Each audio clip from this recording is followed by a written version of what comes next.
بسم اللہ الرحمن الرحیم اللہم صلی علی محمد وعلی آل محمد کما صلیت علی ابراہیم وعلی آل ابراہیم انک حمید مجید اللہم بارک علی محمد وعلی آل محمد کما بارکت علی ابراہیم وعلی آل ابراہیم انک حمید مجید رب اشرح لی صدری ویسر لی امری واحلل عقدۃ من لسانی یفقہوا قولی۔ السلام علیکم دوستو، میں ہوں ایک عام سا مسلمان فقیر معصوم وارسی۔ دوستو، اللہ تعالیٰ نے پیغمبروں کا جو سلسلہ رکھا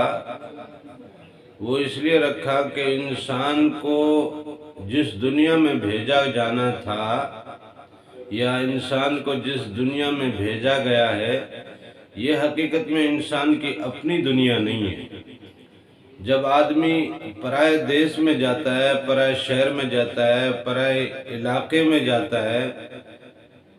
یا پرائی دنیا میں جب جائے گا انسان، تو وہاں کے اصول اور اسلوب، وہاں کی روایات اور وہاں کی قدریں اس کی زندگی میں اثر دکھانا شروع کر دیتی ہیں، اور وہ ان کے زیر اثر آ کے اپنی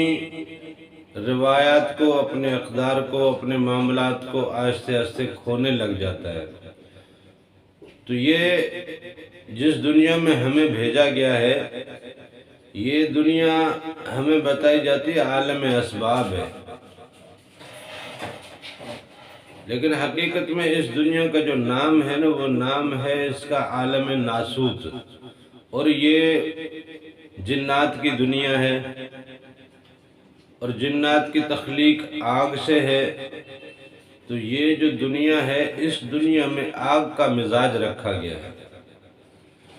اس دنیا میں آگ والی خصلتیں رکھی گئی ہیں، جلنا، جلانا، جلا کے خاکستر کرنا، اور اسی وجہ سے انسان کو اپنے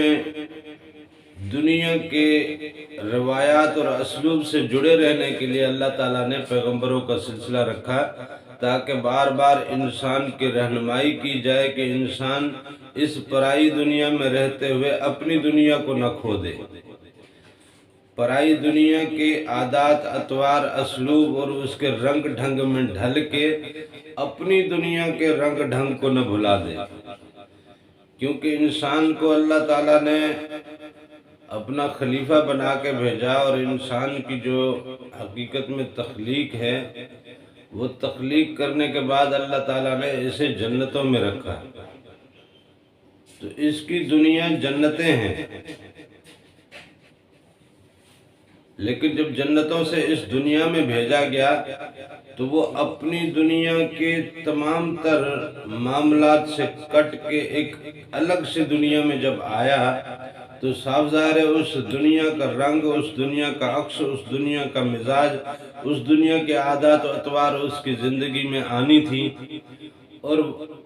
وہ اپنی روایات کو بھولنا تھا اس کو۔ اور اگر اپنی روایات کو بھول بیٹھتا ہے تو مطلب اپنی شناخت کو بھول بیٹھتا ہے، اپنی شناخت کو بھول بیٹھتا ہے تو اس کا مطلب اپنے وجود کو بھول بیٹھتا ہے، اور اگر اپنا وجود ہی بھول بیٹھا تو پھر اللہ تعالیٰ کی دی ہوئی وہ خلافت کی ذمہ داری یا خلافت کا وہ جو منصب ہے، مطلب وہ بھول بیٹھا۔ اگر یہ سب کچھ بھول بیٹھا تو اس کا مطلب وہ اپنے رب کو بھول بیٹھا، اور یہی سب کچھ یہاں پہ ہوتا ہے۔ آج ہم اپنے رب کو بھلائے بیٹھے ہیں، ہم اپنی اصل زندگی سے واقف نہیں ہیں، ہم اپنی اصل دنیا سے واقف نہیں ہیں، ہم اپنے اصل سے واقف نہیں ہیں۔ ہم یہی سمجھتے ہیں کہ اس دنیا میں ہم پیدا ہوئے،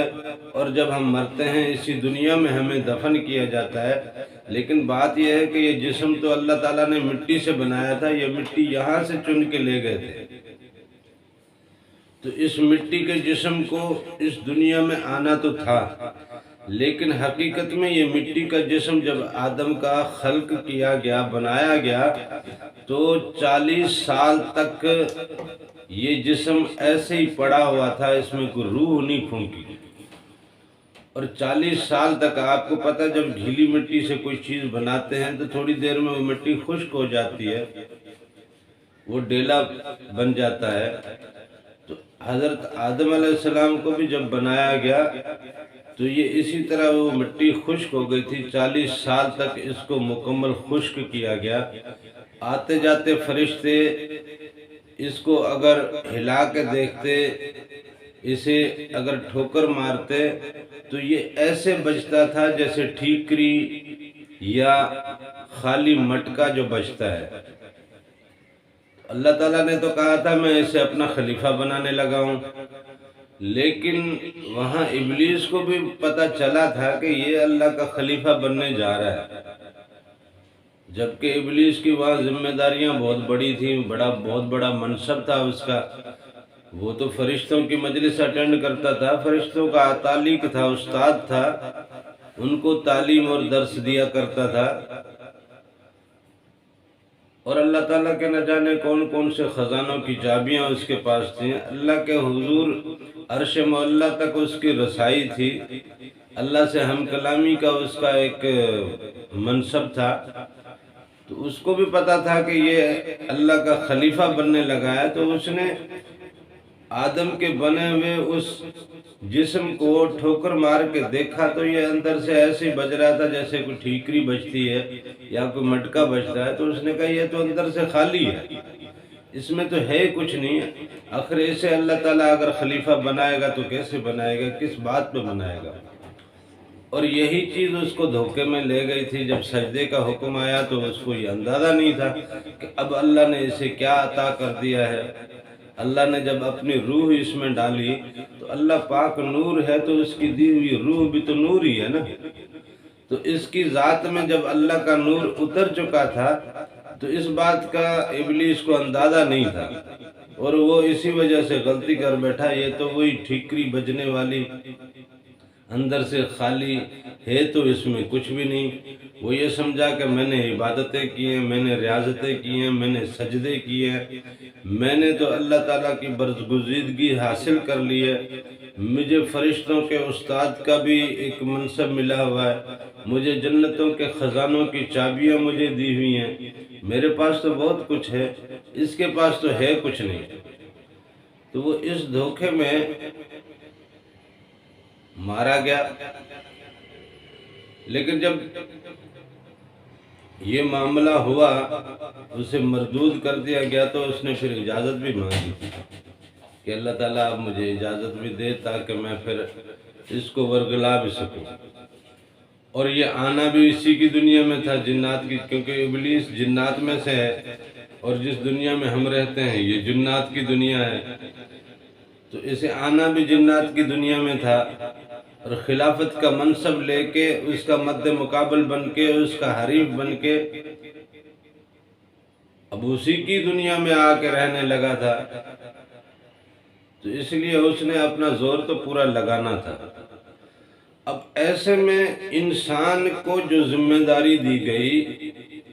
جو انبیاء کرام کو ذمہ داری دی گئی، جو اولیاء کرام کو ذمہ داری دی گئی، وہ یہ ذمہ داری تھی کہ بھٹکنے والے کو رستے پہ لے آئے، بہکنے والے کو بہکنے سے بچائے،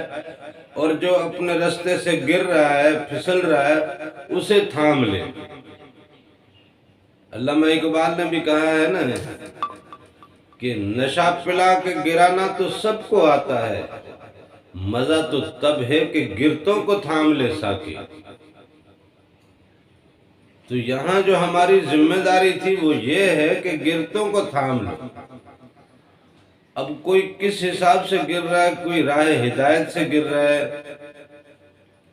کوئی اپنے سبق سے ہٹ رہا ہے، کوئی اللہ تعالیٰ کے منصب سے ہٹ رہا ہے، کوئی اس کی دی ہوئی خلافت کی ذمہ داریوں سے گر رہا ہے، تو ایسے گرنے والے بندے کو تھامنا ہے اور اس کو اس کے منصب پہ واپس فائز رکھنے کی مکمل کوشش کرنی ہے۔ یہ حقیقت میں وہ ذمہ داری تھی جس کے لیے انسان کو خلافت کا منصب دیا گیا کہ اب دنیا میں جا کے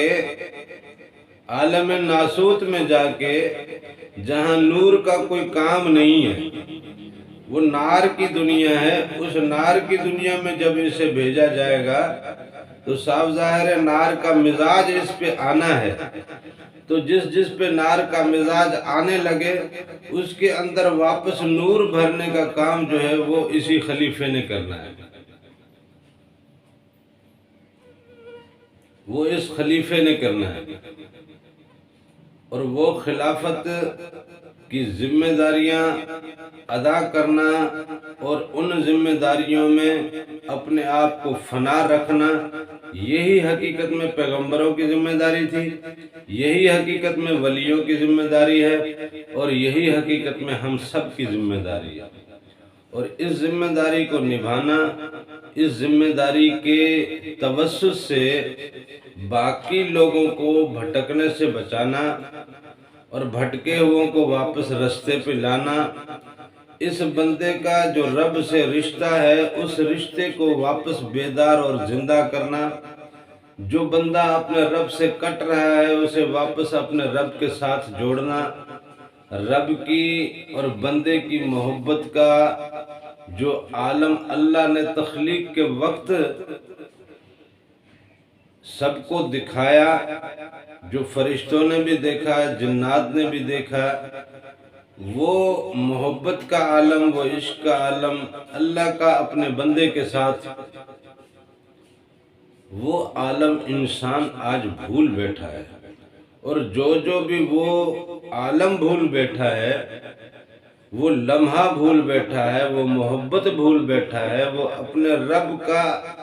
آپ کے ساتھ یا جو ہمارے ساتھ محبت کا رشتہ ہے وہ محبت کا احساس ہم بھول بیٹھے ہیں۔ جو یہ رشتہ اور یہ احساس بھولا ہے، جو بھٹکا ہے، جو اس منصب سے گر رہا ہے، اس گرتے ہوئے کو تھامنے کی جو ذمہ داری ہے، یہ ہے حقیقت میں خلافت کی ذمہ داری۔ یہی علامہ اقبال نے کہا ہے کہ مزہ تو تب ہے کہ گرتوں کو تھام لے ساکی۔ اللہ تعالیٰ سے دعا ہے کہ وہ مجھے اور آپ کو حقیقی بندہ بننے اور اپنے حبیب کے عشق کی دولت سے مالا مال کرے۔ آمین، جزاک اللہ۔